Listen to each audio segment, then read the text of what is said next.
Now reading As Fast as Words Could Fly by Pamela M. Tuck. Illustrations by Eric Velasquez. Trouble was brewing in Greenville, North Carolina. By 5 o'clock, 14-year-old Mason Steele was rushing to finish his schoolwork. Pa would be home from his meeting soon, bringing a new problem. New problems meant more work for Mason. He didn't mind, though, because helping Pa's civil rights group made Mason feel real important. The screen door banged shut. "Where's Mason?" Pa asked as he scanned the kitchen. "Willis, the boy's doing his lessons," Ma sighed. "I need him here to write another letter for me." "Mason!" "Yes, sir," Mason called. He hurried into the room with paper and a pencil. "Whitaker's restaurant refused to serve Matt Duncan's boys," Pa explained. "We gotta form another sit-in." Mason took notes while Pa rambled on about what had happened. Only Mason could make sense out of what Pa said. Later, Mason turned his notes into a business letter. "This sounds good enough to send to President Lyndon B. Johnson himself," Pa boasted after he read Mason's letter. One evening, after the screen door banged shut, Mason waited for Pa to call him. Instead, he heard Ma and Pa talking quietly. When Mason finally entered the kitchen, he could hardly believe his eyes. "A typewriter?" he gasped. "Yep," Pa said. "The group wanted to give it to you. Said you've been quite a little lawyer for us. Figured a typewriter might help you someday." Mason slid his fingers over the keys. Each row looked like little steps climbing up. "It's beautiful," Mason whispered.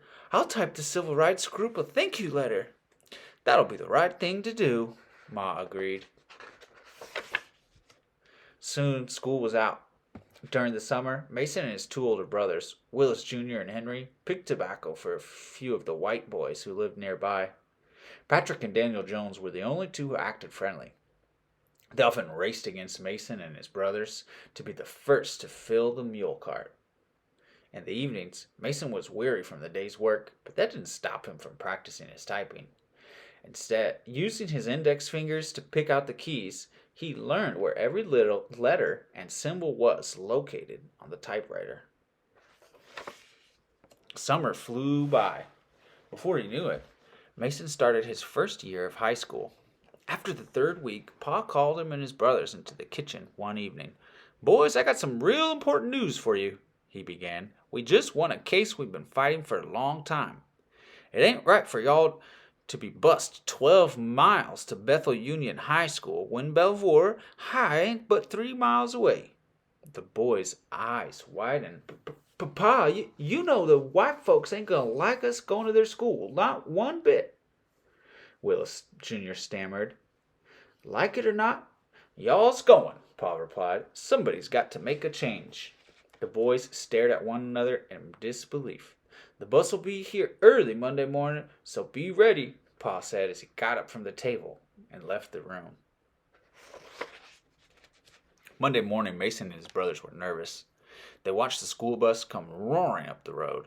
The driver slowed down just enough for the boys to see the white students on the bus laughing at them. Then he sped up, blowing dust in the boys' faces. "They just don't want us on their bus," Willis Jr. said.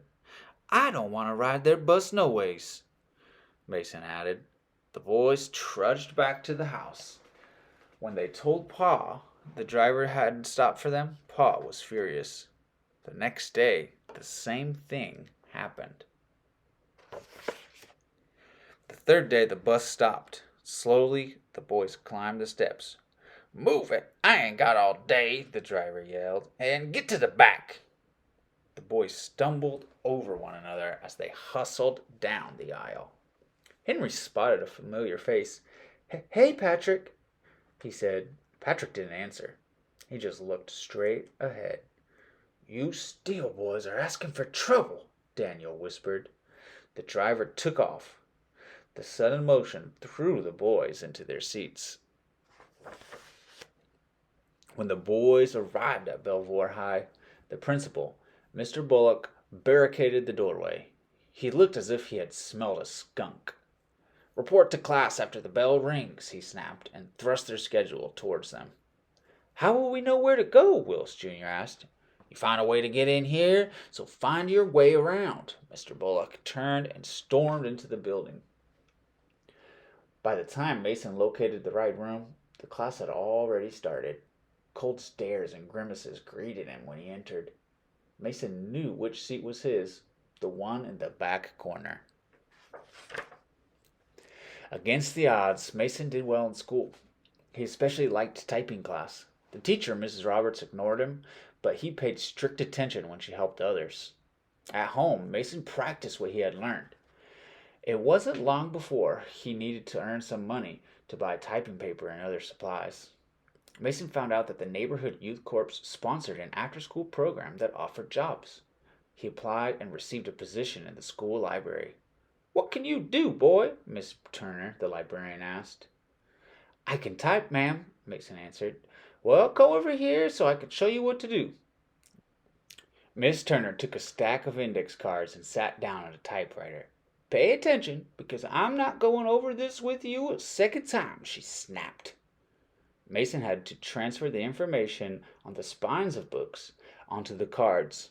Miss Turner typed one card and left him without further instructions. 2 hours later, Mrs. Turner approached Mason. How's it coming, boy? She demanded. Mason handed her his stack of index cards. Mrs. Turner's eyes bulged. My goodness, how many cards did you type? I think about 100, ma'am, Mason replied. Mrs. Turner checked the cards. She couldn't find a single mistake. Gracious boy, she said, you type faster than Mrs. Roberts. Mrs. Roberts was pleased to be relieved from the library work. She became friendlier to Mason in typing class. She even allowed him to use the new electric typewriter.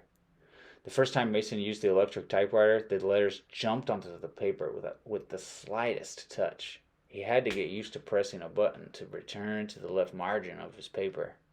He could type faster and more quietly on the electric typewriter, but he missed the tinkling bell on the manual typewriter that signaled a new line. Mason continued to improve his typing skills.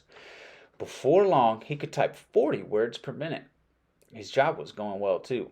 He was earning the money he needed for typing supplies. Then Mason was fired without explanation. They done messed with the wrong fella, Pa fumed when he found out what had happened. I'm gonna call Golden Finks on this one. He's the secretary for the SCLC. Mason had heard plenty of Pa's stories about the Southern Christian Leadership Conference, the organization that coordinated nonviolent action to end segregation. Pa had said that field secretaries interviewed people who complained about unequal treatment. Then they organized a march, a sit-in, or a protest. Golden Finks was personally selected by Dr. Martin Luther King Jr., Pa added. And believe me, son, Mr. Finks shakes ground. The next morning, Golden Finks, Pa, and other civil rights workers went to the Board of Education. An investigation began. The Board of Education discovered that Mrs. Turner's husband didn't want her to stay after school with a Negro boy. The federal government was funding the youth corps and now threatened to stop giving the school money for the program because Mason was treated unfairly. Mason was rehired. One day after typing class, Mrs. Roberts announced that there was going to be a typing tournament among some of the high schools in the country. The fastest typist in the class would represent Belvoir High. The students fiercely competed against one another. Mr. Bullock reviewed the scores. Then he announced the winner. Mason Steele will represent our school in the typing tournament. How can a Negro represent our school? A student blurted out. We can't afford any more trouble with the Board of Education, Mr. Bullock responded, stealing a glance at Mason. Do I really want to do this? Mason thought. But then he recalled Paul's words. Somebody's got to make a change. On the day of the tournament, Mr. Bullock and Mrs. Roberts drove Mason to Farmville High School. Upon entering the auditorium, Mason scanned the room. He tried to ignore the stares of the white students as he considered the selection of electric and manual typewriters. Mason knew if he chose a manual typewriter, he would lose time. He would have to take his left hand off the key so he could hit the lever to start each new line. All the other students sat down at electric typewriters. Mason had to make a decision. He closed his eyes to think. His typewriter at home flashed before him. Mason sat down at a manual typewriter. The judge went over the rules, then shouted, "Begin!" Tap, tap, tap, tap, tap, tap, tap, tap, tap, tap, tap, tap, tap, tap, tap, tap, ding! Mason finished his first line. He couldn't hear how fast the other students were typing. He focused only on his paper. Tap, tap, tap, tap, tap, tap, tap, tap, tap, tap, tap, tap, ding! Tap, tap, tap, tap, tap, tap, tap, tap, tap, tap, tap, tap, tap, tap, ding! Mason's fingers flew over the keys. His typing echoed throughout the auditorium. "Time's up," the judge yelled. All eyes were on Mason as the judge collected the papers. After a long wait, the results were announced. I can't believe this. I really can't believe this," the judge said into the microphone. "Mason Steele from Belvoir High has broken all previous records with a typing speed of 65 words per minute." No one cheered. Mason just stared straight ahead. Mr. Bullock accepted the typing championship plaque for Belvoir High. Not a single person in the audience applauded. Mason received nothing.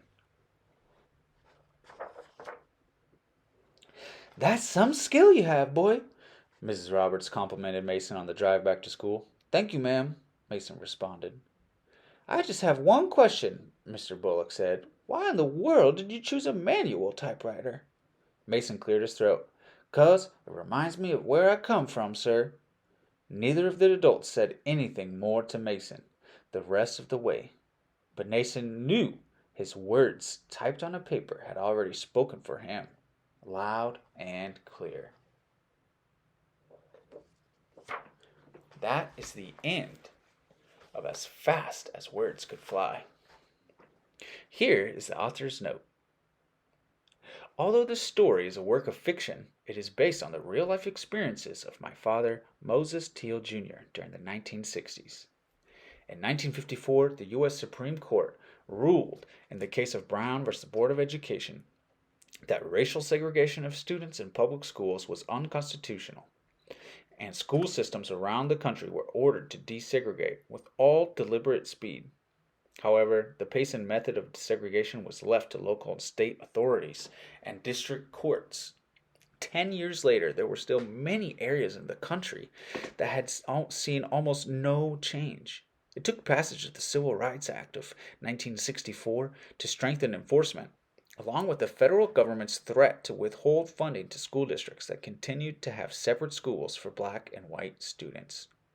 This newfound governmental support enabled substantial progress towards the desegregation of public schools.